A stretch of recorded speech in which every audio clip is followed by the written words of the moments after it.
أعوذ بالله من الشيطان الرجيم. بسم الله الرحمن الرحيم. الحمد لله رب العالمين، والصلاة والسلام على أشرف الخلائق أجمعين، سيدنا وسيد الأولين والآخرين، حبيبنا وحبيب إله العالمين، إمام المرسلين وخاتم النبيين، شفيع المذنبين ورحمة للعالمين، أبي القاسم المصطفى محمد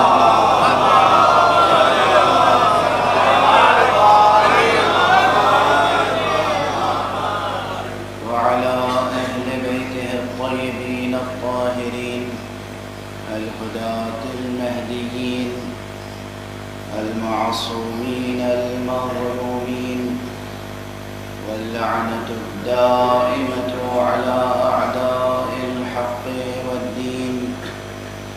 أما بعد، فقد قال الله تعالى عز اسمه في محكم كتابه ومتقن خطابه.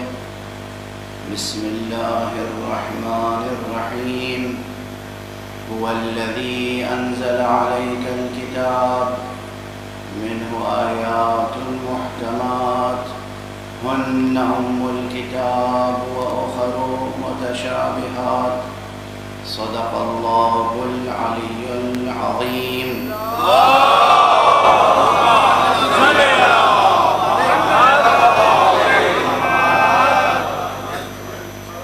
ایک مرتبہ اور بلند تر صدق اللہ.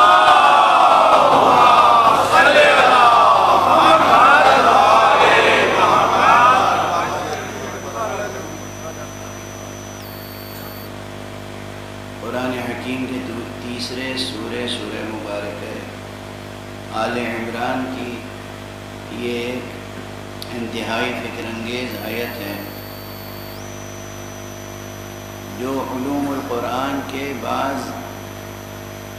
انتہائی بنیادی، اساسی اور محتم بالشان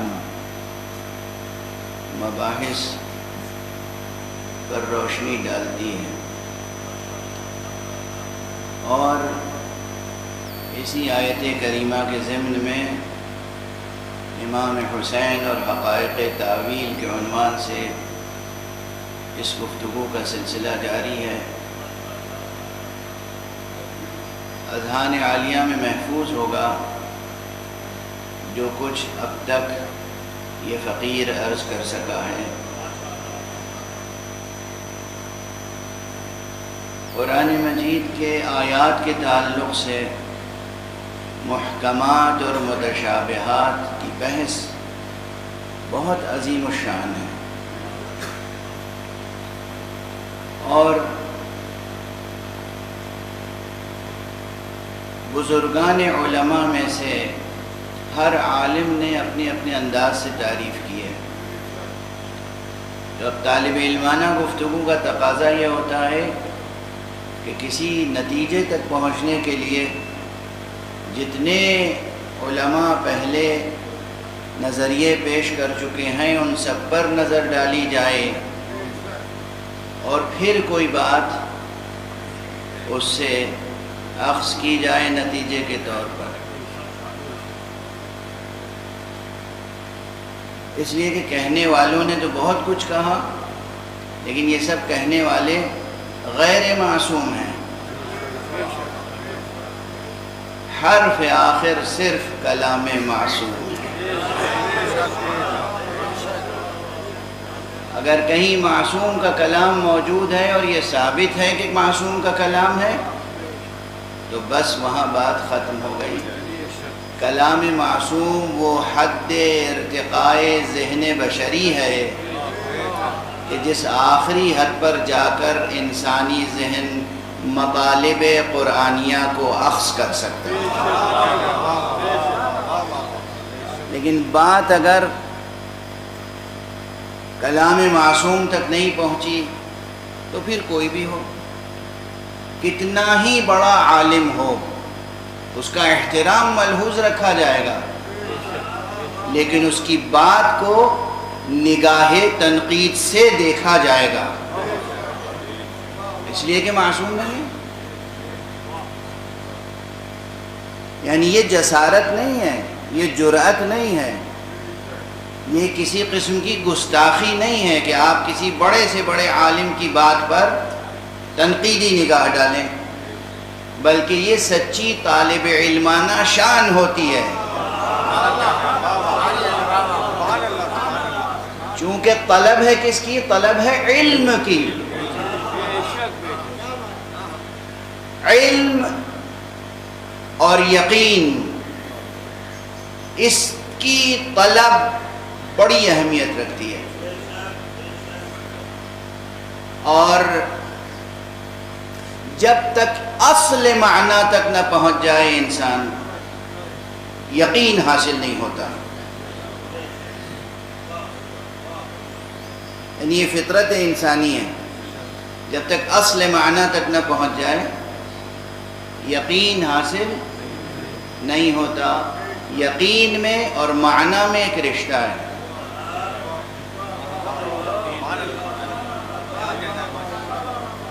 خود یقین میں اور معنی میں یا معنی میں ایک رشتہ ہے۔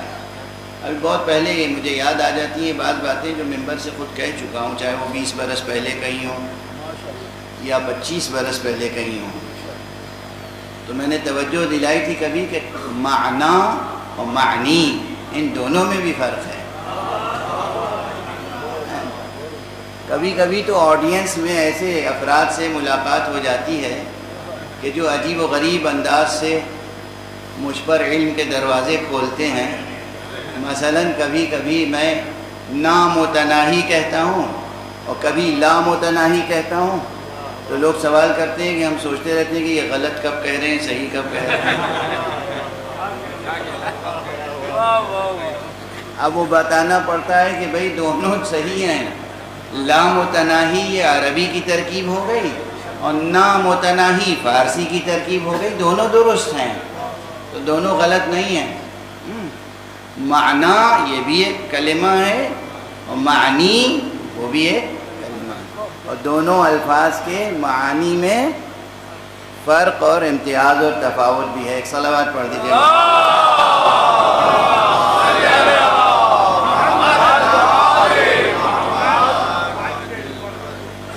حاشا وکلا آپ کے ذہن میں یہ بات نہ آئے کہ میں الفاظ کا بیجا استعمال کرنے کی کوشش کرتا ہوں۔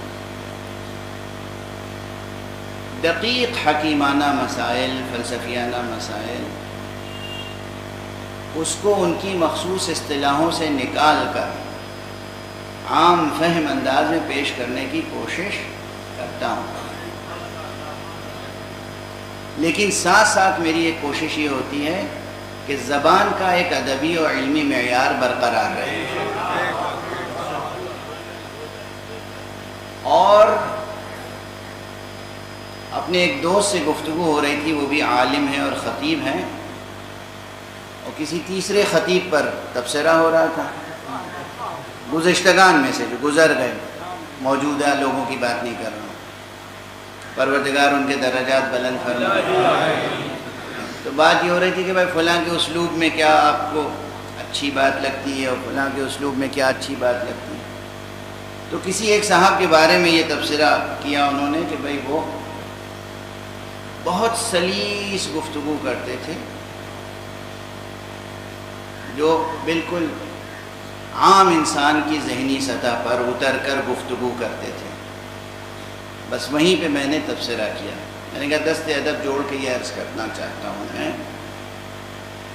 مطالب کو آسان بنا کر، سہل بنا کر عام انسانوں تک پہنچانا ایک ہنر ضرور ہے، مگر اترے بغیر۔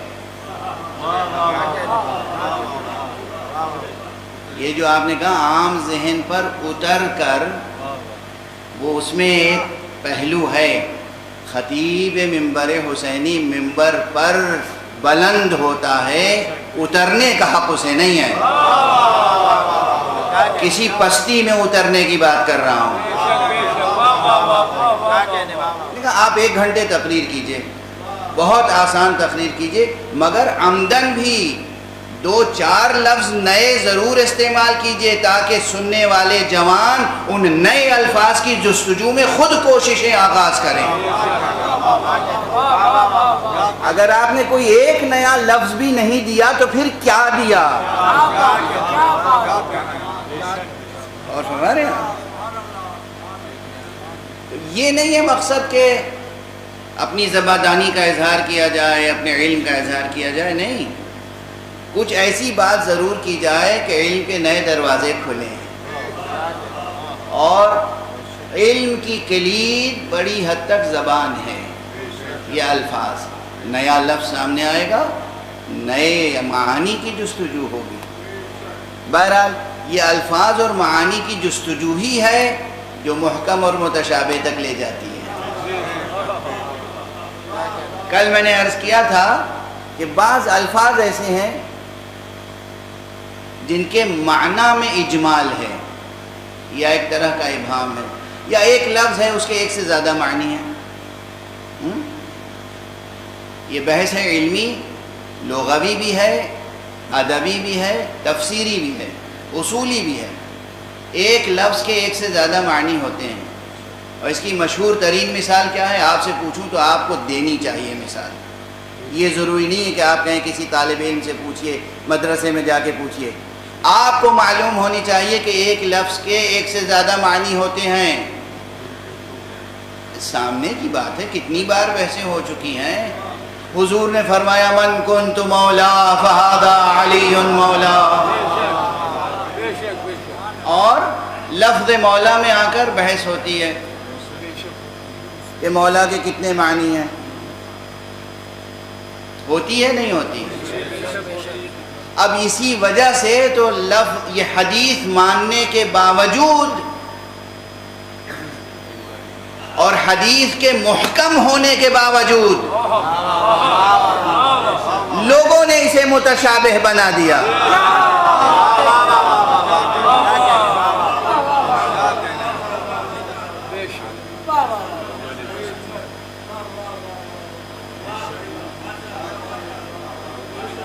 حدیث، اب میں کہہ سکتا ہوں یہ جملہ کہ یہ حدیث بھی قطعی الصدور ہے۔ عام طور پر حدیثیں غنی الصدور ہوتی ہیں، لیکن یہ حدیث بھی قرآن ہی کی طرح قطعی الصدور ہے، اس لیے کہ اتنے لوگوں نے روایت کی ہے۔ قرآن کو قطعی الصدور کیوں کہتے ہیں؟ تواتر کے ساتھ لوگوں نے کہا یہ کتاب لفظ بلفظ حرف بحرف محمد مصطفیٰ صلی اللہ علیہ وآلہ وسلم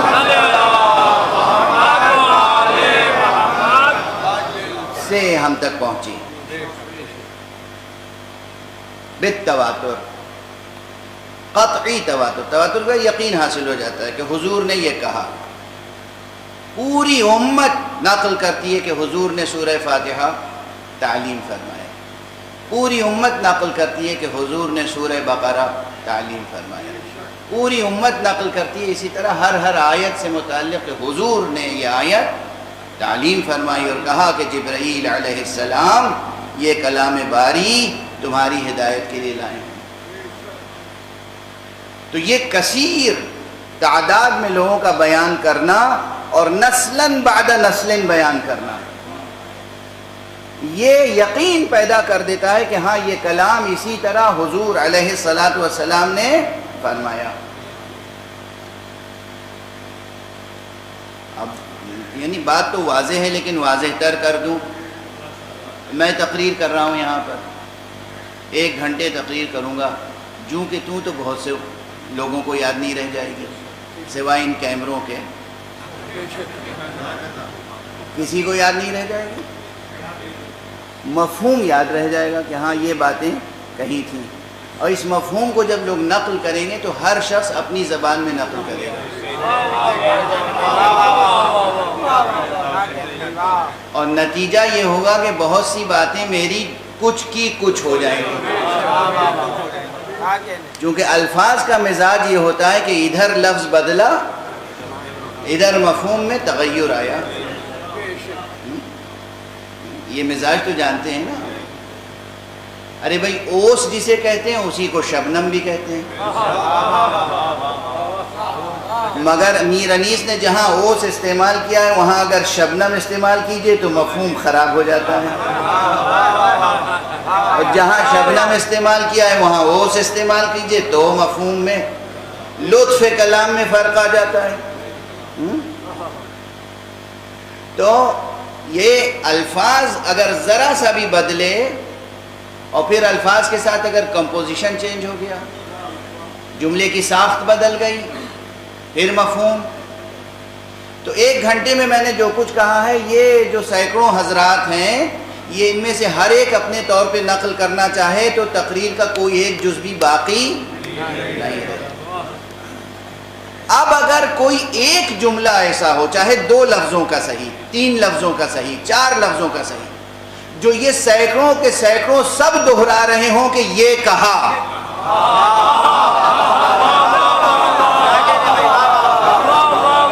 اب اس میں کسی شک کی گنجائش نہیں رہ جائے گی، بھائی کچھ کہا ہو یا نہ کہا ہو، یہ کہا۔ سمجھے آپ تواتر کسے کہتے ہیں؟ اب تواتر یہ فنی بحث ہے، علم رجال کی، علم حدیث کی، علم درایت کی، اس بحث کو میں آپ کے سامنے عرض کر رہا ہوں کہ تواتر کسے کہتے ہیں، متواتر کسے کہتے ہیں۔ سمجھ میں آ گئی یہ مثال کہ یہ سینکڑوں حضرات نے ہماری 1 گھنٹے کی تقریر تو نقل کی اپنے اپنے انداز سے، تو اس سب بیان کو جمع کر کے بھی کوئی قرآن ہاتھ میں لے کر کسی عدالت میں قسم نہیں کھا سکتا کہ یہ کہا، مگر اگر یہ سب کے سب حضرات مل کر کسی ایک جملے کو دہرا رہے ہوں کہ نہیں یہ کہا، تو پھر وہ کہلائے گا متواتر۔ اور پھر خدا نہ خواستہ اگر عدالت میں میں بھی انکار کرنا چاہوں کہ میں نے تو یہ نہیں کہا تھا تو میرا انکار بھی مانا نہیں جائے گا۔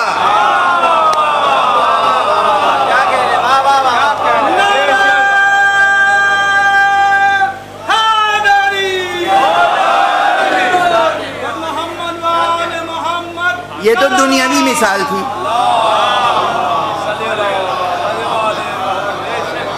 یہ تو دنیاوی مثال تھی، یہ تو دنیاوی مثال تھی۔ اب میں مذہبی تاریخ کی مثال بھی 2 دے دیتا ہوں۔ ایک مثال وہ ہے جو قرآن سے ہٹ کر پیغمبر اکرم صلی اللہ علیہ وآلہ وسلم نے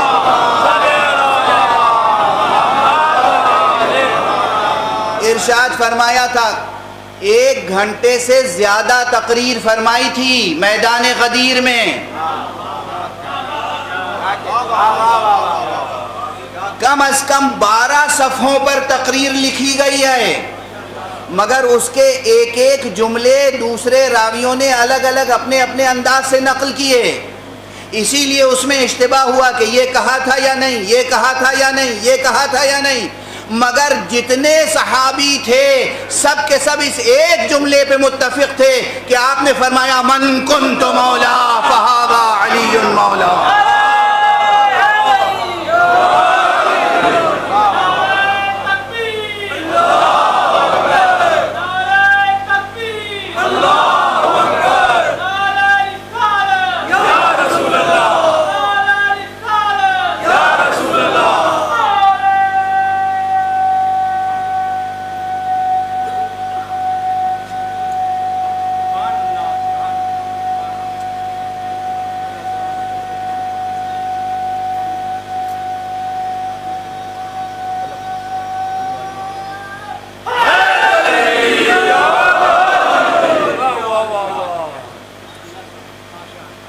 اب تواتر کی مثال، قرآن تو متواتر ہے ہی، پورا کا پورا قرآن متواتر ہے، یعنی یقین ہے کہ لسان مبارک مصطفیٰ سے یہ پیغام الہی ہم تک پہنچا۔ اس کے بعد جو حدیث ہے حدیث کی حرمت ہے، حدیث کی تقدیس ہے، حدیث کی اہمیت ہے. کسی بھی فقرے کے لیے یہ یقین حاصل ہو جائے کہ حضور نے ارشاد فرمایا ہے تو پھر بات تمام اس ارشاد کا بطور حکم بھی قرآن مجید سے کمتر رتبہ نہیں ہے. ارے جس زبان سے خدا کا پیغام ملا ہے اسی زبان سے یہ حکم ملا ہے.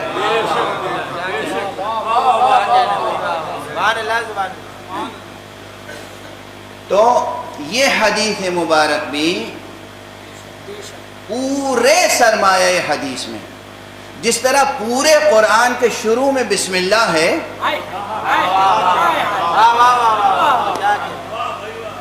اسی طرح پورے سرمایہ حدیث میں اگر متواتر حدیثوں کو سب سے اوپر رکھا جائے گا، پھر صحیح حدیثیں، پھر معتبر حدیثوں کی دوسری رتبے کی حدیثیں، اور اس کے بعد ضعیف حدیثیں سب سے نیچے رکھی جائیں گی نا. اگر اس طرح ایک منار علم تشکیل دیا جائے تو سب سے پہلے حدیث کے منار میں جو متواتر ترین حدیث لکھی جائے گی، اس کے علاوہ دوسری کوئی حدیث ہے نہیں. من کنت مولا فہذا علی مولا. تو حدیث ہے قطعی الصدور، قطعی بات ہے کہ صادر ہوئی دہن مصطفیٰ سے. اب اگر قطعی ہے، یقینی ہے، حتمی ہے، بلا ریب، بلا شک، بلا شبہ حضور نے یہ فرمایا ہے، تو یہ اسی طرح قابل غور بھی ہے جس طرح قرآن قابل غور ہے. اسی طرح یہ قابل اتباع بھی ہے جس طرح قرآن قابل اتباع ہے. اور جس طرح قرآن کی حجیت ہے اسی طرح حضور محمد مصطفیٰ صلی اللہ علیہ وآلہ وسلم یہ ارشاد مبارک کی حجیت ہے. حجیت کے کیا معنی ہوتے ہیں؟ بات سے بات پیدا ہوتی ہے. اب یہ بھی ایک اصطلاح ہے حجیت اور حجت، ہم لوگ بہت استعمال کرتے ہیں ممبر سے، میرے علاوہ دوسرے خطبہ بھی استعمال کرتے ہوں گے. اب مجھے نہیں معلوم کتنے لوگ سمجھتے ہوں گے اس لیے کہ اردو میں تو حجت کرنے کے معنی سے بیک ہیں، ہے نا، لڑے جانا، زباں درازی کرنا، اپنی بات پہ اڑے رہنا، دوسرے سے لڑے جانا، اسی کو کہتے ہیں حجت. حجت کے یہ معنی نہیں ہے، اصل عربی میں حجت کے یہ معنی نہیں ہے. پھر حجت کے کیا معنی ہے اور حجت کے فقہی معنی کیا ہے، فقہی تعریف ڈیفینیشن کیا ہے، یہ سمجھ لیجیے. اب اس کو بہت آسان کر کے تمہید میں مثالوں میں وقت صرف ہو جائے گا، بہت آسان کر کے آپ سے عرض کر رہا ہوں. حجت ہر وہ قول خدا، ہر وہ امر خدا، اور ہر وہ امر پیغمبر، اور ہمارے ہاں ہر وہ امر معصوم. اور اگر صرف سب کو جوڑ کر ایک جملے میں کہیں تو کہیں ہر وہ امر معصوم، کیونکہ خدا بھی معصوم ہے.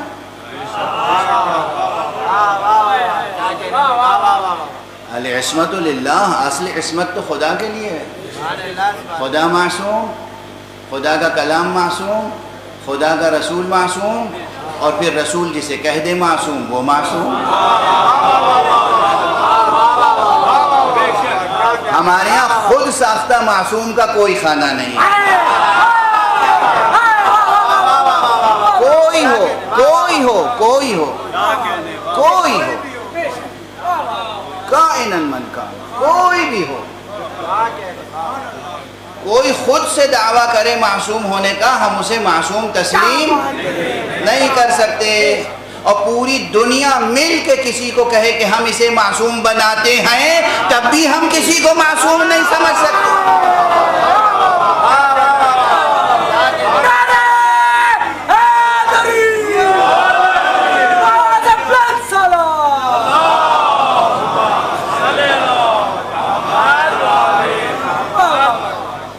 یعنی خدا کی قسم کرۂ ارض کے جتنے انسان ہیں، جتنے انسان، اور اسے بڑھا دوں، جتنے کرۂ ارض کے اوپر ٹہل رہے ہیں، گھوم رہے ہیں، جی رہے ہیں، حیٌ یرزق، وہ، اور جتنے زمین کے اندر دفن ہو چکے ہیں وہ سب مل کے کسی کے لیے گواہی دیں کہ ہم اس کو معصوم بناتے ہیں،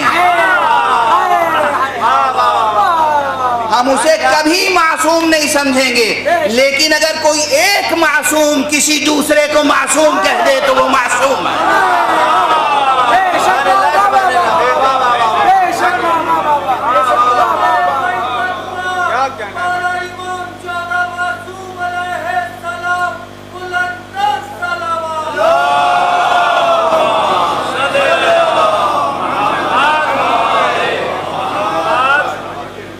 اصل اصیل یہ ذرا لفظوں کے تغیر کے ساتھ و اصطلاحوں کے تغیر کے ساتھ بہت جگہوں پر استعمال ہوتی ہے، علوم اسلامی میں، فقہ میں، اصول فقہ میں، کلام میں۔ تو معصوم کا قول چاہے اللہ کا قول ہو، چاہے رسول اللہ کا قول ہو، چاہے اس ذات کا قول ہو جسے رسول نے معصوم قرار دیا ہو، اس کا قول حجت ہے۔ حجت ہے یعنی بات تمام ہو گئی، اب ہمارے لیے منجزیت و معذریت ہے۔ منجزیت معذریت یہ کیا ہوگی؟ ایک کے بعد ایک سخت سے سخت لفظ آ رہے ہیں۔ یہ اردو نہیں ہے میاں، یہ عربی اور علمی زبان و اصطلاحیں ہیں، مگر میرا عزم ہے، میرا مشن ہے کہ ان اصطلاحوں سے آپ واقف ہوں۔ آپ میں سے کتنے سائنٹسٹ ہیں مگر کتنے سائنسی الفاظ سے آپ واقف ہیں؟ واقف ہیں نہیں۔ آپ میں سے کتنے ہیں جو ویسٹرن کلچر کو اچھی طرح جانتے ہیں؟ آپ کا تو ایسٹرن کلچر ہے، آپ کا اسلامی کلچر ہے، لیکن آپ ان کے کلچر کی اصطلاحوں سے واقف ہیں؟ تو آپ کو اپنے اسلامی ثقافت کے کلمات سے واقف ہونا چاہیے۔ منجزیت و معذریت یہ ہے، حجیت یہ ہے کہ آپ کوئی عمل کر رہے ہوں اور کوئی پوچھے کہ آپ یہ کیوں کر رہے ہیں، کہ تو معصوم کا یہ قول ہے۔ سمجھ میں آئی بات؟ یہ قول ہے، یہ آیت ہے یا یہ حدیث ہے۔ اب آپ سے کوئی باز پرس نہیں کرے گا، یا آپ کچھ نہ کر رہے ہوں، ساری دنیا کر رہی ہے، آپ نہیں کر رہے ہیں،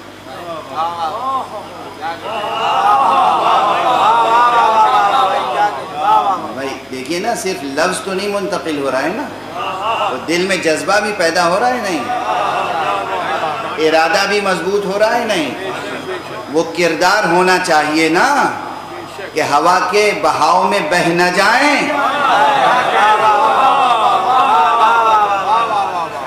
جب کوئی پوچھے ساری دنیا یہ کر رہی ہے، آپ کیوں نہیں کر رہے ہیں، تو آپ کہہ سکیں اللہ کا فرمان ہے یا رسول اللہ کا فرمان ہے، انہوں نے اس کام کے لیے منع کیا اس لیے نہیں کر رہے۔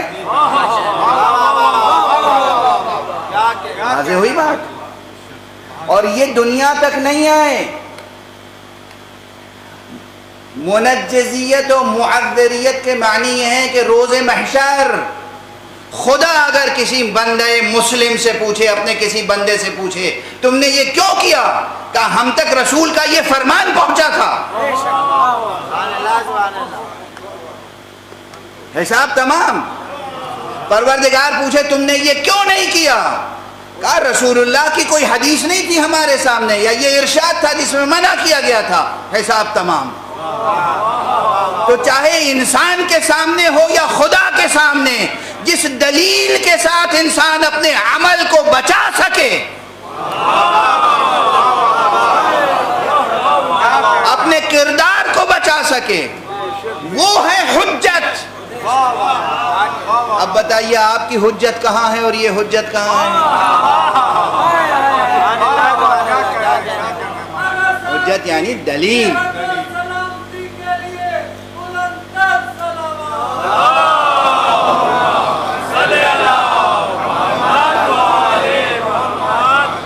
ایک اور بلندر صلوات پڑھنا۔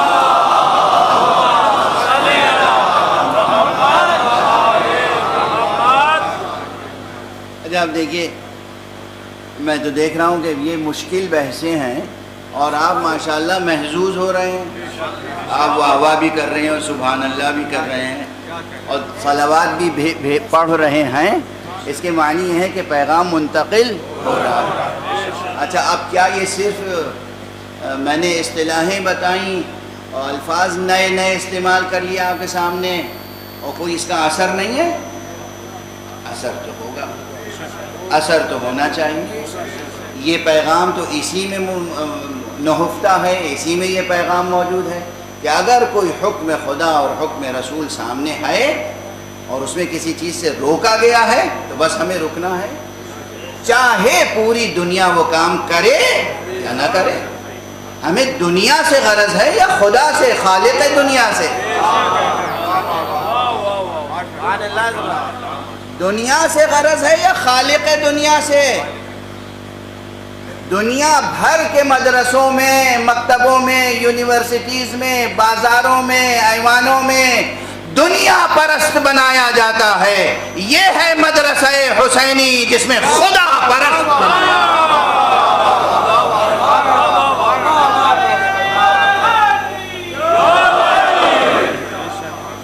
پوری دنیا کسی یزید کی بیعت کر لے،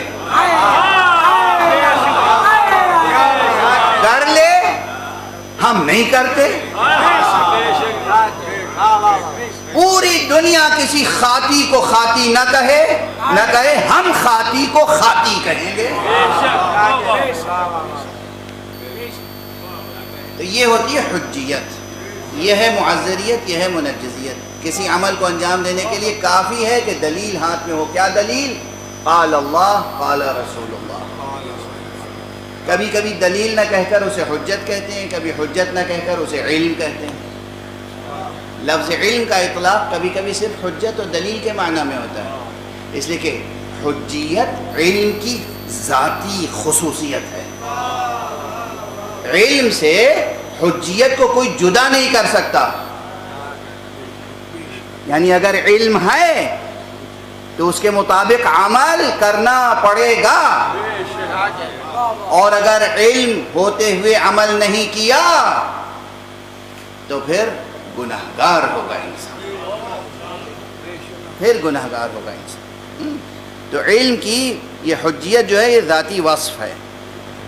قاطع یا علم، لفظ علم، اور پھر لفظ علم ایک عام معنی میں ہے اور ایک لفظ علم خاص معنی میں ہے۔ وہ خاص معنی کیا ہے؟ دین کے دائرے میں، دین کے دائرے میں قال آئنسٹائن علم نہیں ہے،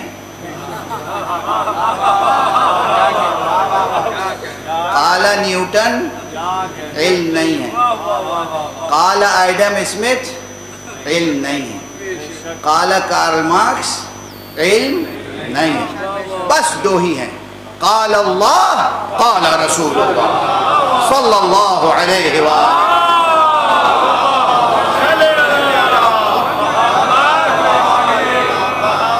ایک اور بلند صلوات پڑھ دیجیے۔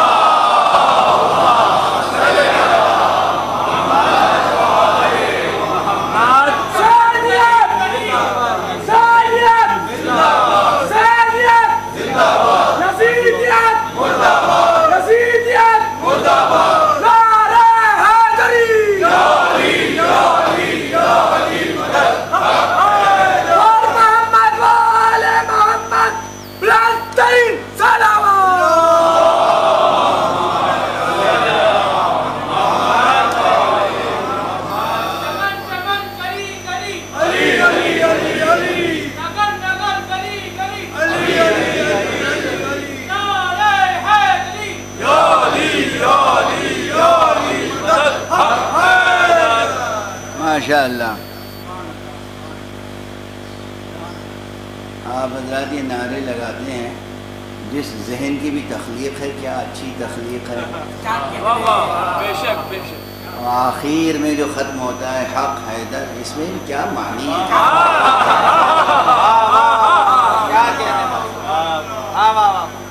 خدا کی قسم، خدا نے اس دنیا میں اگر کسی حق کو پہچنوایا ہے تو وہ حیدر ہے۔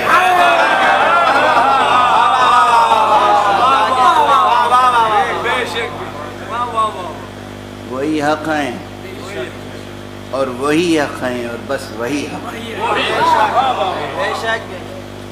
تو بات اب پھر میں مربوط رکھوں وہیں تک، اتنی باتیں سمجھ میں آ گئیں۔ اب متن تو واضح ہے کہ حضور نے فرمایا، اور میں نے عرض کیا کہ وہ ہے محکم، حضور نے بیان ایسے کیا تھا کہ وہ محکم ہے۔ لفظ مولا کیا ہو سکتا ہے، اس سے مراد وہ آپ کی پوری تقریر میں موجود تھی وہ بات، لیکن بعد میں لوگوں نے اسے کیا بنا دیا، متشابہ، کہ بھئی لفظ مولا کے یہ بھی معنی ہیں اور لفظ مولا کے وہ بھی معنی ہیں۔ حالانکہ جتنے منکر ہیں نا پڑھے لکھے سب جانتے ہیں لفظ مولا کے کیا معنی ہیں۔ میں بس دست ادب یہ جوڑ کے کہتا ہوں، ہم سے جتنی چاہے بحث کر لو، کرتے رہو، ہمیں رنج ہوتا ہے، دکھ ہوتا ہے، دل سوزی بس یہ ہے کہ وہاں کیا جواب دو گے۔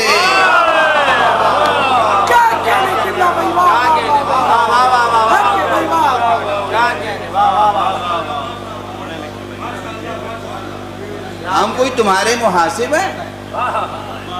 نہ ہم تمہارے محاسب، نہ تم ہمارے محاسب۔ کیا بات ہے، بے شک۔ نہ آپ کو مجھے حساب دینا ہے، نہ ہمیں آپ کو حساب دینا ہے۔ روز حساب ہے، اس روز حساب مصطفیٰ منبر نور پر ہوں گے، حضور حق میں۔ اس موقع پر کیا جواب دیں گے جب اللہ سبحانہ و تعالی دریافت کرے گا، میرے حبیب، میرے پیغمبر، میرے نبی مصطفیٰ نے یہ پیغام پہنچایا تھا، تم نے کیسے اس پیغام کو ضائع کر دیا؟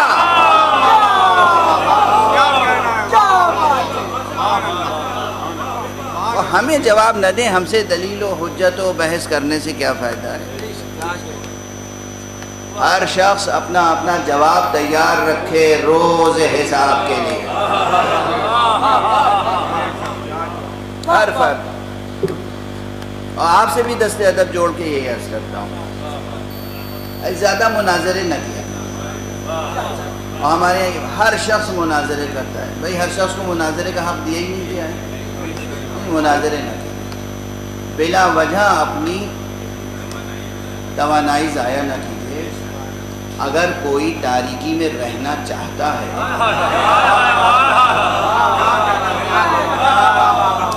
تو آپ کس لیے لے جا کے چراغ اس کے گھر میں رکھ رہے ہیں بار بار؟ آپ چراغ رکھ لیں وہ بجھائے جا رہا ہے، آپ شمع جلاتے ہیں بجھا دیتا ہے، آپ شمع جلاتے ہیں وہ بجھا دیتا ہے۔ بار بار جب شمع جلائیں اور کوئی بجھاتا رہے تو آخر میں فیصلہ عقل کا یہی ہوتا ہے کہ اب یہ شمع فانوس میں اپنے پاس رکھ لو یا پردہ غیب میں رکھو۔ صلوات پڑھ دیں محمد والے۔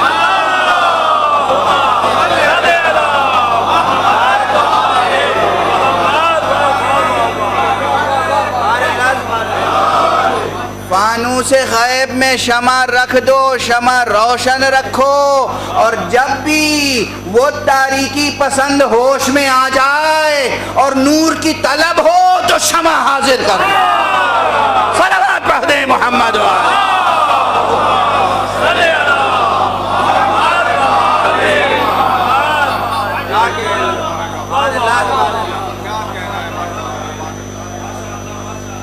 بہرحال تو بات تو محکم اور متشابہ کی تھی، اور بات یہ تھی کہ کبھی کبھی کوئی آیت، کوئی کلام متشابہ اس لیے ہو جاتا ہے کہ ایک لفظ کے ایک سے زیادہ معنی ہوتے ہیں، تو پھر تلاش کرتے ہیں کہ بھئی اس کے کون سے معنی مراد ہیں۔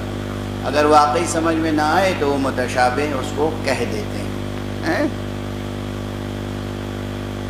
قرآن مجید میں ایک کلام ہے، مثال کے طور پر آج ایک کی مثال دے رہا ہوں، اور بہت مشہور مثال سورہ مبارکہ اخلاص۔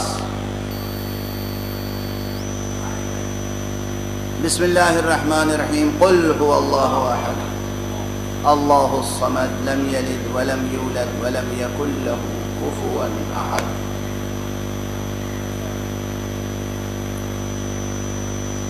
اس سورے میں ایک لفظ ایسا ہے جس کے معنی ذرا مشکل ہے، الصمد۔ اب ڈکشنری اٹھا کے لوگ دیکھتے ہیں سمد کے کیا معنی۔ یہ اختلاف اسی وقت ہوا صدر اسلام میں، حضور کے فوراً بعد۔ اور بہت سے لوگ اس وقت بھی مدعیان علم تھے. مدعی بننے میں کیا خرچ ہوتا ہے؟ تو ایک دوسرے کے سامنے اپنی اپنی لا علمی کا اظہار کیا کرتے تھے.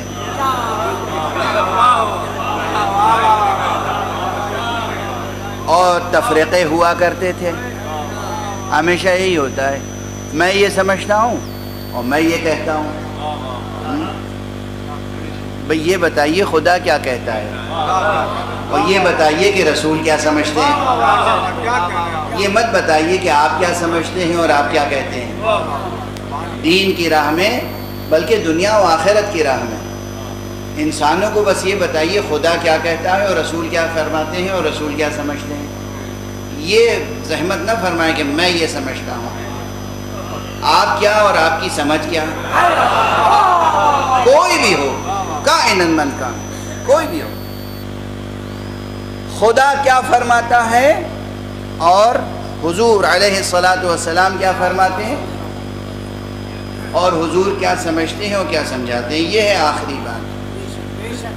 ہم جو ائمہ اطہار کو تسلیم کرتے ہیں اور مانتے ہیں، دل و جان سے کیوں مانتے ہیں؟ اس لیے کہ انہوں نے اپنی طرف سے کچھ نہیں کہا. جو اللہ نے کہا وہ بتایا، جو رسول نے کہا اور سمجھایا وہ بتایا اور وہ سمجھایا. تو بہرحال وہ اختلاف تھا. اب دیکھیے نا، یہ صورتحال تھی مدینہ منورہ میں مسجد پیغمبر صلی اللہ علیہ وآلہ وسلم.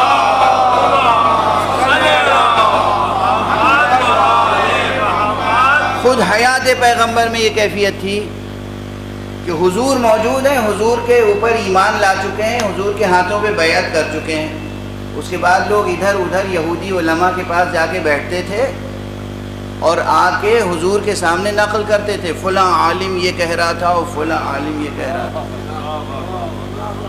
اگر ہم نے بتانا شروع کر دیا کہ کس کے رشتے یہودیوں سے تھے،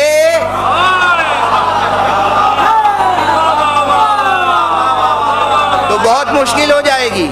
اور سب کتابوں میں موجود ہے اور صحیح کتابوں میں موجود ہے. حضور موجود، حضور کیوں؟ اسی دور سے شروع ہو گئی تھی بات. اور اس کے بعد ایک واقعہ یہ بھی ہوا کہ حضور خود مسجد میں تشریف لائے. میں گلہ کر چکا ہوں نا کہ لفظ علامہ کا کیا استعمال ہوتا ہے.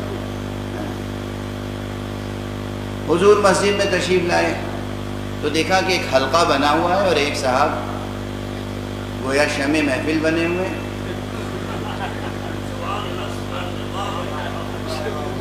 تو کہا بھئی یہ کیا؟ کہا رجل علامہ.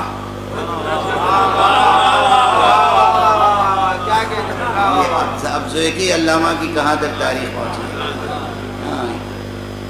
لفظ علامہ عربی میں مبالغے کے لیے آتا ہے. یہ تائے تانیث نہیں ہے. عموماً عربی اسماء میں تائے تانیث لگا کے مؤنث بنایا جاتا ہے. تو علامہ عالم کا مؤنث نہیں ہے.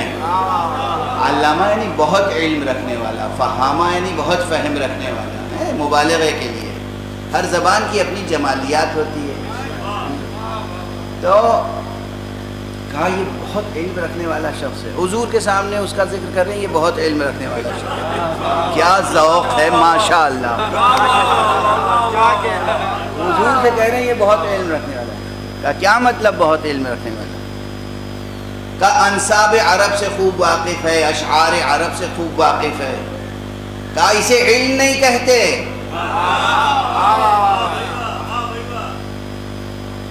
علم تو بس یہ ہے کہ یا آیت محکمہ یا سنت قائمہ، یا سنت قائمہ ہو یا آیت محکمہ ہو. ورنہ یہ جو تم بتا رہے ہو یہ علم نہیں ہے.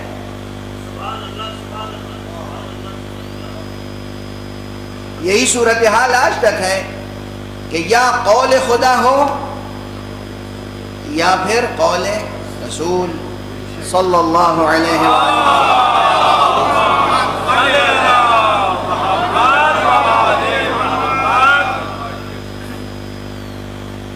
جب رسول کے دور میں یہ حلقے قائم ہونے لگے تھے تو بعد رسول کتنے حلقے بڑھ گئے ہوں گے؟ چنانچہ یہ تاریخ ہے کہ بعد پیغمبر امام حسن و امام حسین کے دور میں امام حسن کی کرسی لگی ہوئی ہے، آپ درس ارشاد فرما رہے ہیں، اور پھر 2-4 اور کرسیاں لگی ہوئی ہیں۔ یعنی غور کیجئے، وہ وجود مبارک و مقدس جس کو رسول نے اپنی زبان چسائی ہو اور جس کی زبان چوسی ہو، جو جزو جان پیغمبر ہے، جو خود قرآن ناطق ہے، وہ موجود ہے اور تفسیر قرآن بیان کر رہا ہے، اور جس کے لیے رسول کہہ چکے ہیں کہ یہ اہل جنت کا سید و سردار ہے۔ پھر پوری امت کا مزاج کیا ہونا چاہیے تھا؟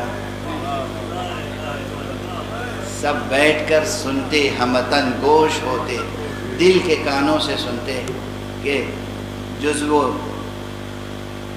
بضعِ پیغمبر، جزء پیغمبر کیا ارشاد فرما رہے ہیں، مگر ہر ایک نے اپنی اپنی کرسیاں الگ الگ لگائی کہ ہم بھی کچھ جانتے ہیں، ہم بھی منہ میں زبان رکھتے ہیں۔ تو اختلافات پیدا ہوئے۔ اب دور حضرت آقا ابو عبداللہ الحسین علیہ السلام۔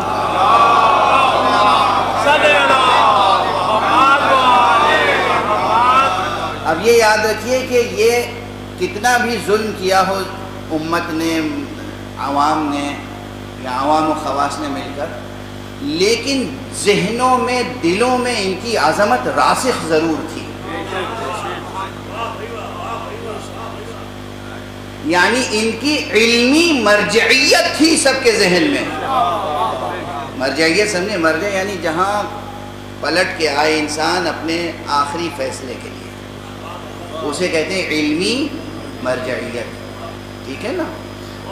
جو آخری امید، آخری سہارا، آخری منزل ہو کہ بھئی یہاں سے مسئلہ جو حل ہوگا وہ حل ہے۔ آج بھی جو مرجع تقلید کہلاتا ہے، وہ کیوں مرجع کہلاتا ہے؟ مرجع یعنی وہ جس کی طرف رجوع کیا جائے۔ کسی میں یہاں اختلاف ہو جائے کہ اس آیت کے یہ معنی ہے، اس آیت کے یہ معنی ہے، اس حدیث کے یہ معنی ہے، اس حدیث کے یہ معنی ہے، تو اصل معنی کون بتائے گا؟ کہ چلیے صاحب سیستانی صاحب سے پوچھ لیتے ہیں اس حدیث کے کیا معنی ہے۔ بس عقل سلیم کا تقاضا یہی ہے۔ یہ اور بات ہے کہ یوٹیوب پر بیٹھ کر آپ سیستانی صاحب کو حدیث کے معنی بتائیں۔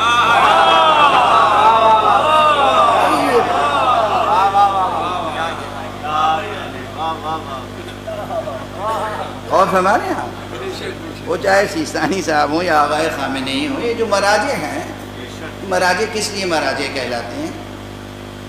جو اٹک اٹک کے ہجے کر کر کے آپ عبارت پڑھنے کی کوشش کر رہے ہیں اور پھر اس کے معنی بیان کر رہے ہیں، بھئی وہ لوگ بچپن سے اب تک ان کا کام ہی ہے دن رات حدیثوں کو پڑھنا، اور ایک بار نہیں بار بار پڑھنا، بار بار پڑھنا، بار بار پڑھنا، صبح سے شام کرنا اور شام سے صبح کرنا، صرف کس فضا میں؟ قال اللہ، قال رسول اللہ، قال الامام علی، قال الامام حسن، قال الامام باقر، قال الامام صادق، صبح سے شام، شام سے صبح۔ مولا نے کیا کہا، اس کے کیا معنی ہے، اس کے کیا معنی ہے، اس کے کیا معنی ہے، اس سے ہمیں کیا حکم حاصل ہوتا ہے؟ تو جو مسلسل اسی تحقیق و جستجو میں ہو اور اس کا ایک مرتبہ قائم ہو جائے، اس کا حرف معتبر ہوتا ہے، اسے مرجعیت حاصل ہوتی ہے۔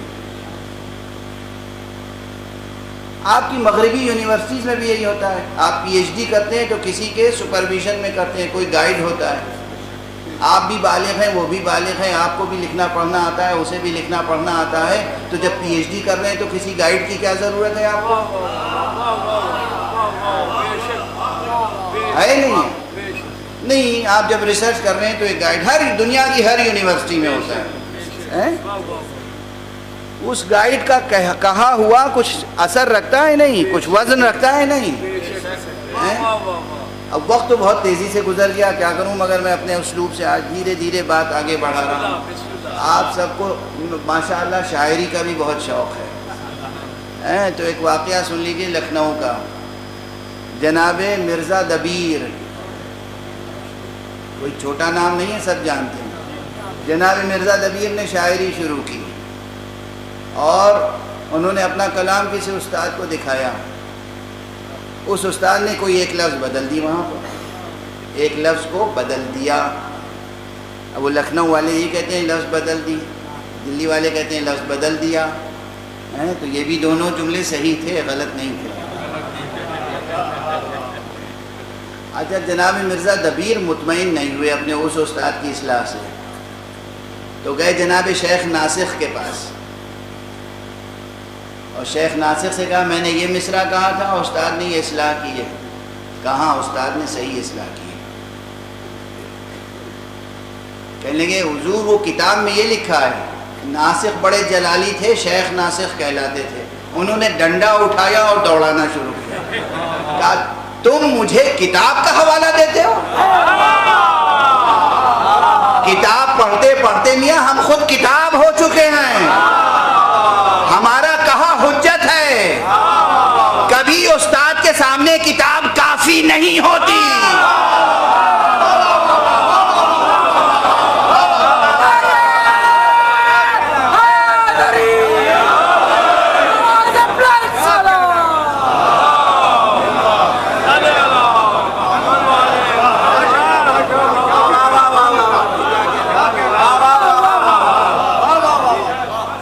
مجھے بتاؤ گے کتاب میں کیا لکھا ہے؟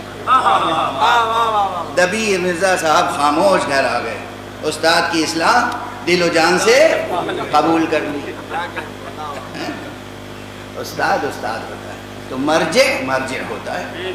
کسی سائنس میں آپ پی ایچ ڈی کر رہے ہوں، لٹریچر میں، ہیومینٹیز میں کر رہے ہیں، کسی بھی علم میں کر رہے ہیں، استاد استاد ہوتا ہے۔ یعنی کیسا بے ادب معاشرہ ہو گیا ہے، اردو پڑھنے نہیں آتی، اردو پڑھنے نہیں آتی، اردو لکھنا نہیں آتا، اور اعتراض کس پر؟ مرجع تقلید، جو اپنی پیشانی سے یوں پسینہ پوچھ کر چھڑک دے تو تم سے زیادہ بڑا عالم پیدا ہو جائے۔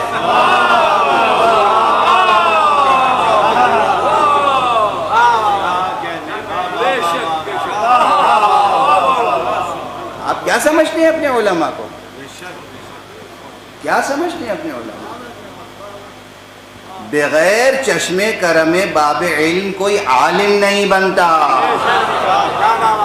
اسی لیے امریکہ بلاتا رہے، کینیڈا بلاتا رہے، آسٹریلیا، ساری دنیا بلاتی رہے اور عیش و آرام اور عشرت اور آسائش مہیا کرنے کے لیے وعدے کرے، آمادہ کرے، ڈالر قدموں میں ڈالے، مگر دروازے مولا علی چھوڑنے کو تیار نہیں۔ ہم کہاں چھوڑ کے جائیں گے علی کا در؟ یہ وہ علماء ہیں، ان کے سامنے آپ اپنے عشق کا حوالہ دیں گے؟ آپ زیادہ مولا علی کا عشق رکھتے ہیں؟ آپ زیادہ امامت سے وفا رکھتے ہیں؟ آپ زیادہ غدیر کو پہچانتے ہیں؟ یا وہ جو پوری دنیا کو طلاق دے کر بیٹھے ہوئے در علی پر؟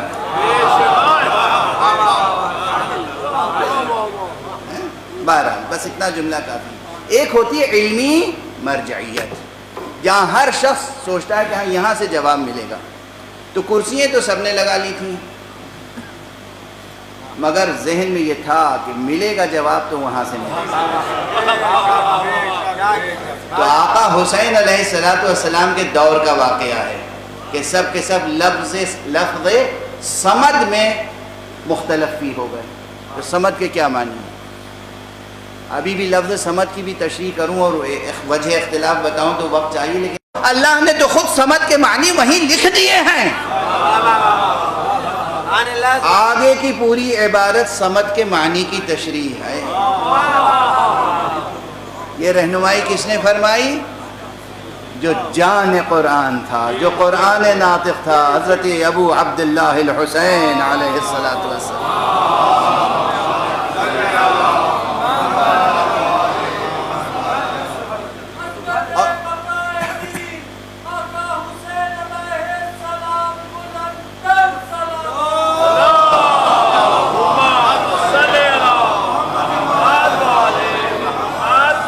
بات عنوان کے ساتھ چل رہی ہے نا، امام حسین اور حقائق تعویل۔ لفظ صمد کی تعویل میں بحث شروع ہوئی، حل کس نے کی؟ امام حسین. اور اس طرح حل کی کہ گویا چند سطروں میں اصول تفسیر و تعویل بھی بیان کر دیا، دلیل کے ساتھ بیان کیا، اور رہنمائی ایسی فرمائی کہ قرآن مجید میں کسی لفظ کے معنی تلاش کرنے ہوں تو پہلے قرآن ہی میں تلاش کرو. بس گفتگو کو یہاں آج روکتا ہوں. یہ شان قرآن میں بھی ہے، یہ شان حدیث پیغمبر میں بھی ہے، یہ شان کلام ائمہ میں بھی ہے. اور یہی وہ ہستیاں ہیں کہ ان سے قرآن جدا نہیں ہو سکتا، قرآن سے یہ جدا نہیں ہو سکتا. جو بھی عقل سلیم رکھتا ہے اور فطرت اولیہ اور فطرت پاکیزہ اور فطرت مستقیمہ رکھتا ہے، اسے یقین ہے کہ ہمیں زلال علم نصیب ہوگا تو اس در سے. اور چاہے یہ سفر میں ہو یا حضر میں، چاہے یہ صلح میں ہو یا جنگ میں. یعنی ان کی شان یہ ہے کہ اگر جنگ کرنے کے لیے جا رہے ہیں اور ایک پاؤں رکاب میں رکھ چکے ہیں اور دوسرا پاؤں رکھنا چاہتے ہیں، اور اس وقت بھی کوئی مشکل سے مشکل مسئلہ پوچھ لے تو ایک لمحے میں جواب عطا کرتے ہیں. ایک سے زائد مواقع پر خود امیر المؤمنین علی ابن ابی طالب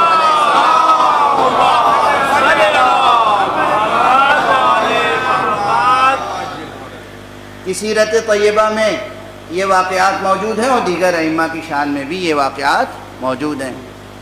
لیکن بس اب آج 4 محرم ہو گئی. یہ جان رسول، یہ جان قرآن، یہ قرآن ناطق جو مسجد نبوی میں کرسی درس لگا کر درس قرآن دیا کرتا تھا، حالات ایسے ہوئے کہ پھر مدینے میں رہنا مشکل ہو گیا. 2 محرم کو کربلا پہنچے، اور 4 محرم وہ تاریخ ہے جب آقا حسین کے خلاف لشکر کی تعداد میں اضافہ ہو گیا.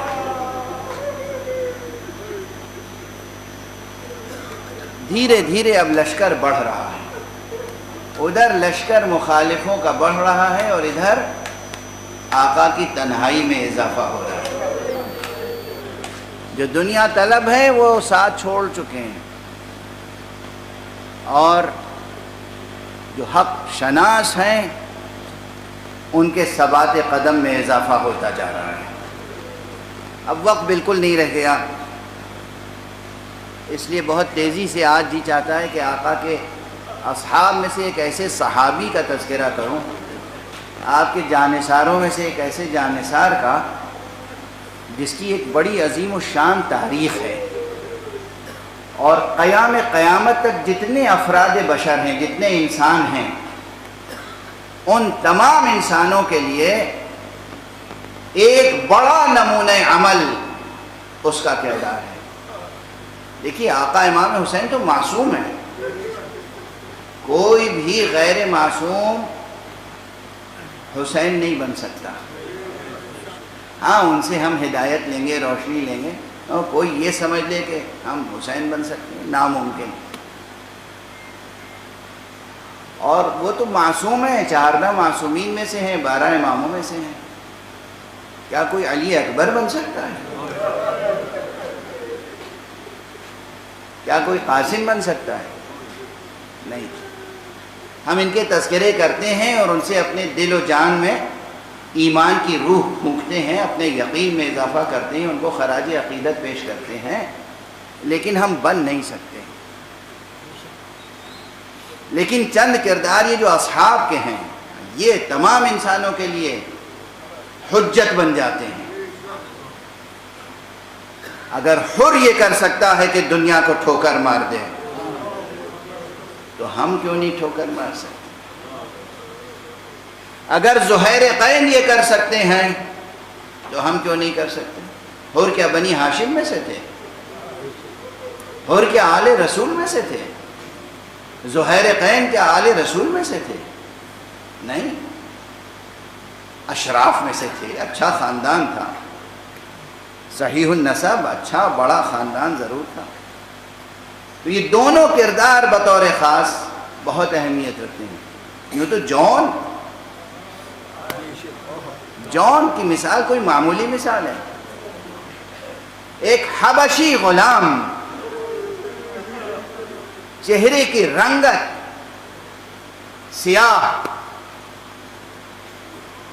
لیکن چہرے کی رنگت پہ نہیں جانا چاہیے،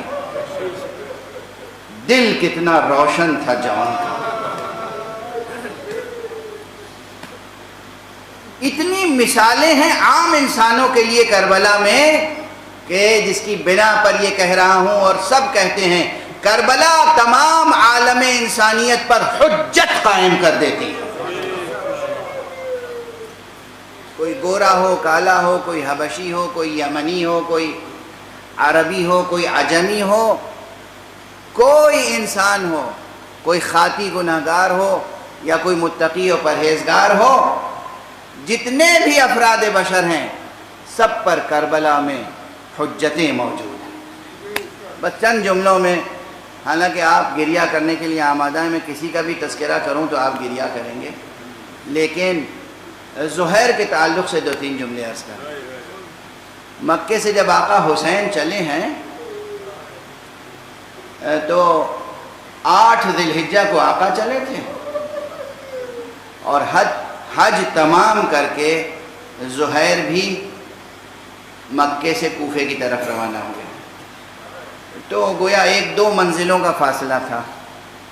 زہیر عمدن اس طرح چلتے تھے کہ کہیں آقا امام حسین کے قافلے کے ساتھ ملحق نہ ہو جائے، ایک فاصلہ برقرار رکھتے تھے۔ اب یہ فاصلہ کیوں برقرار رکھتے تھے اب اس کے بیان کا موقع نہیں ہے۔ ایک منزل ایسی آئی کہ جہاں اتفاقاً، اب ہم دنیاوی لحاظ سے کہہ رہے ہیں اتفاقاً، لیکن باطنی لحاظ سے کہنا چاہیے کہ گویا امر مشیت کا تقاضا یہ ہوا کہ آقا کے کارواں کے قریب ہی جا کر زہیر نے بھی اپنا خیمہ لگا دیا۔ ادھر زہیر نے خیمہ لگایا، ادھر آقا نے اپنے غلام کو بھیجا، جاؤ زہیر قین سے کہو حسین بلا رہے ہیں۔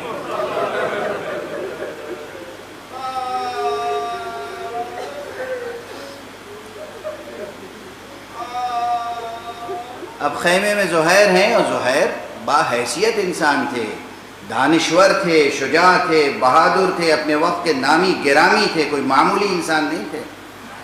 تو یہ حضرات جب کوئی باحیثیت سفر کرتا ہے تو تنہا تو نہیں کرتا ہے، ان کے ساتھ غلام، بھائی، اہل خاندان، خدمت گزار، پورا کارواں تھا ان کا بھی۔ لیکن خیمے میں اس وقت وہ بیٹھے ہوئے تھے اور سامنے زوجہ۔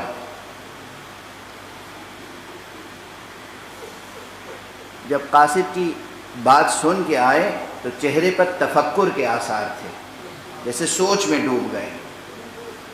زوجہ نے چہرہ دیکھا، کہا زہیر کیا بات ہے، تم سوچ میں کیوں ڈوب گئے؟ کہا جس بات سے بچنا چاہتا تھا وہ ہو گئی۔ کیا ہوا؟ کہا فرزند رسول حسین ابن علی نے بلایا ہے۔ کہا پھر کیا ارادہ ہے؟ انہوں نے اپنے تأمل کا اظہار کیا تو زوجہ نے کہا تمہیں شرم نہیں آتی، غیرت نہیں آتی، رسول کا بیٹا بلا رہا ہے اور تم جانے میں پس و پیش کر رہے ہو۔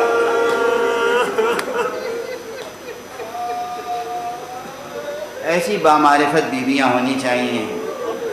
آپ اپنی بچیوں کی ایسی تربیت کیجئے، اپنی خواتین کی ایسی تربیت کیجئے جو آپ کو ہمیشہ خدا کی طرف لے جائیں، حق کی طرف لے جائیں۔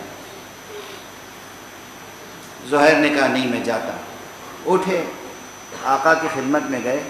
کیا گفتگو ہوئی آقا سے، چند کلمات گفتگو کے بعد واپس آئے تو چہرہ حشاش بشاش، وہ چہرہ جو سوچ میں ڈوبا ہوا تھا وہ چہرہ منور ہو رہا تھا، مشرق، دمکتا ہوا چہرہ۔ زوجہ نے دیکھا، کہا ہاں آقا سے ملاقات ہو گئی، فرزند رسول سے ملاقات ہو گئی؟ کہا ہاں ہو گئی، مگر میں ایک بڑا فیصلہ کر رہا ہوں، میں تمہیں طلاق دینا چاہتا ہوں۔ مجھے اچھی طرح یاد ہے، یہ میرا ہی جملہ ہے، میں نے اسی منبر سے کہا تھا دنیا میں تمام طلاقیں نفرت کی بنیاد پر ہوتی ہیں، اختلاف کی بنیاد پر ہوتی ہیں۔ تاریخ میں میری نگاہ میں یہ واحد طلاق ہے جو عشق کی بنیاد پر ہو۔ کہا زہیر یہ کیا کہہ رہے ہو؟ کہا مجھے تم سے بہت محبت ہے مگر میں طلاق اس لیے دینا چاہتا ہوں، مجھے معلوم ہے کہ میں اب آقا حسین کے ساتھ جاؤں گا اور شہید ہو جاؤں گا، اور مجھے یہ بھی معلوم ہے کہ آقا کی شہادت کے بعد آقا کے اہل حرم اسیر ہوں گے۔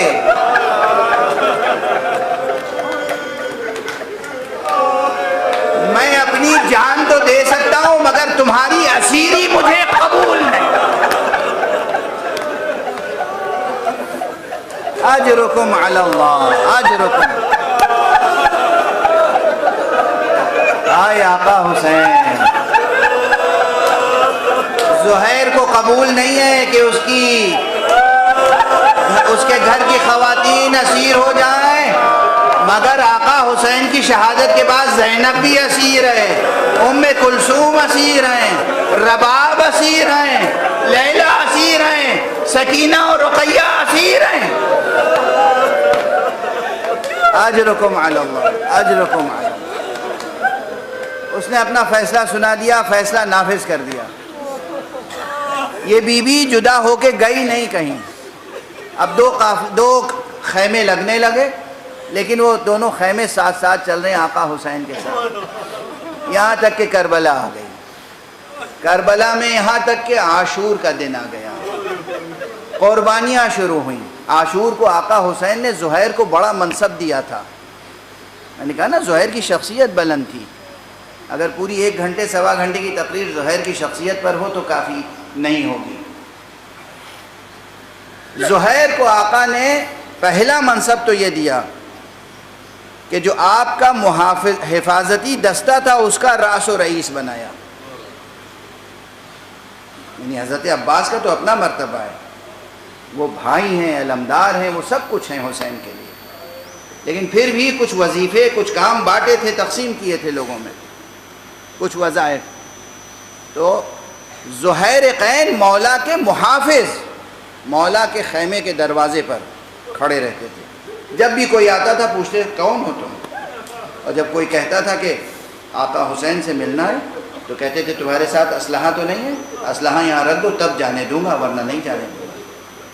اب یہ سب واقعات کتابوں میں موجود ہیں۔ ایک تو یہ عہدہ دیا، اپنا خاص محافظ بنایا، اور پھر جب فوج ترتیب دی تو میمنے کا سردار زہیر قین، میسرے کے سردار حبیب ابن مظاہر، قلب لشکر میں ابو الفضل العباس۔ میمنے کی ایک خاص اہمیت ہوتی ہے، تو گویا کہ فوجی نقطہ نظر سے، لشکر کی ترتیب کے نقطہ نظر سے حبیب پر زہیر کو ایک فوقیت حاصل ہے۔ میمنے کے سردار ہیں تو زہیر نے حق بھی ادا کیا، نماز ظہر تک اور نماز ظہر کے بعد بھی کچھ دیر تک زہیر کا قیام اور زہیر کی حیات تاریخ میں ملتی ہے۔ بے پناہ جنگ کی اور بے قیاس نصرت کی مولا کی، نماز کے وقت بھی جو نماز پڑھائی ہے آقا امام حسین علیہ السلام، وہاں بھی 2 تھے، کون؟ ایک زہیر اور ایک سعید۔ سعید نے اپنے سینے پہ اتنے تیر لیے کہ جیسے ہی آقا حسین کی نماز تمام ہوئی، اچھا خدا کی قسم کیا قوت ارادی رہی ہوگی، کیا درد سہنے کا ملکہ تھا سعید اور زہیر میں۔ تیر پر تیر آ رہے ہیں، جب تیزی سے تیر آتا ہے تو بے اختیار انسان کے قدم پیچھے ہٹتے ہیں، لیکن کس طریقے سے اپنے آپ کو قابو میں رکھ کر، ضبط کر کے اپنے احساسات و جذبات، زہیر و سعید اس طرح کھڑے تھے کہ کوئی تیر حسین تک پہنچنے نہ پائے۔ یہ سب کس لیے بیان ہوتا ہے؟ آقا تشریف لا رہے ہیں نا، زہیر معصوم نہیں ہے، زہیر معصوم نہیں ہے، سعید معصوم نہیں ہے، حر معصوم نہیں ہے۔ عزاداروں، ہمیں اپنا بھی کردار بنانا ہے، ہمیں اپنے بچوں کی تربیت بھی کرنی ہے۔ جان حسین پردہ غیب میں ہے، آنے والا ہے۔ ہمارے پائے ثبات میں کتنی قوت ہے۔ یہ مسائل جو بیان ہوتے ہیں، گریہ بھی کریں، لیکن اس گریے کے ساتھ ساتھ اپنے کردار کی تعمیر بھی کریں، جانثاری کا جذبہ بھی باقی رکھیں۔ اس وقت کوئی آپ کی دنیاوی حجت کام نہیں کرے گی۔ کیا جوش، کیا جذبہ، کیا معرفت، کیا عشق اور کیا ثبات قدم تھا ان میں۔ ادھر سعید کے سینے پر تیر لگ رہے ہیں مگر کھڑے ہوئے ہیں، اور جیسے ہی آقا نے کہا السلام علیکم ورحمت اللہ، سعید آقا کے سامنے زمین پر گرے اور بس ایک کلمہ کہا، حل وفیت یا ابن رسول، فرزند رسول، کیا میں نے حق وفا ادا کی؟ مجھ سے راضی ہیں نا؟ اجرکم علی اللہ، خدا آپ کو کسی غم میں نہ رلائے سوائے غم حسین۔ یہ سعید ہے۔ زہیر اس کے بعد بھی باقی ہے۔ نماز تمام ہو گئی، زہیر کا اصل جہاد اس کے بعد ہوا۔ زہیر نے کئی مرتبہ جہاد کیا ہے، کئی قسطوں میں جہاد کیا ہے، تفصیل ہے، چھوٹی جنگ نہیں ہے جنگ کربلا۔ بالآخر زہیر نے بے پناہ جہاد کیا، اور زمین پر جب تشریف لائے ہیں، آقا حسین نے خصوصی کلمات ارشاد فرمائے زہیر کی شہادت پر۔ گفتگو کو بہت تیزی سے آگے بڑھا رہا ہوں، بہت وقت گزر چکا، بس ایک جملہ عرض کروں۔ وہ زوجہ جسے زہیر طلاق دے چکے تھے، بس اس کا ایک کارنامہ عرض کر دوں اور گفتگو تمام۔ واقعہ کربلا تمام ہو گیا، زہیر نے جان نثار کر دی، رات گزر گئی۔ دوسرے دن زہیر کی زوجہ نے اپنے غلام سے کہا، یہ کفن لے اور جا کر زہیر کو کفن پہنا کے قبر میں لٹا دے۔ وہ غلام آیا اور میدان کربلا سے پھر واپس گیا، اور جب بیوی نے پوچھا کہ اپنے آقا کو تم نے کفن پہنا دیا، کفن دے دیا، قبر میں لٹا دیا؟ کہا نہیں، میں یہ جرات نہیں کر سکا۔ کہا کیوں؟ کہا میں کیسے کر سکتا تھا؟ حسین ابن علی رسول کا بیٹا بے کفن پڑا رہ جائے اور میں اپنے آقا زہیر کو کفن پہنا دوں، یہ میری غیرت نے قبول نہیں کیا۔ آئے حسین، جس کی برہنہ میت کو دیکھ کر دوسرے غلاموں کو ترس آ رہا ہو۔ واہ حسینہ، واہ علیہ، واہ محمد، اجرکم علی اللہ۔ پروردگار ہماری اس مختصر سی عبادت اعضا کو قبول فرما۔ پروردگار معبود ہمیں علوم قرآن اور معارف اہل بیت سے آشنا فرما۔ پروردگار معبود ہمارے سروں پر علماء اعلام کا سایہ برقرار رکھ، ملت کو اتحاد، علم، آگہی، عبادت کا ذوق عطا فرما۔ پروردگار اپنے ولی آخر کو اذن ظہور عطا فرما، اور ان کے ہاتھوں سے اپنی رحمت و رافت و عدالت کا پرچم دے۔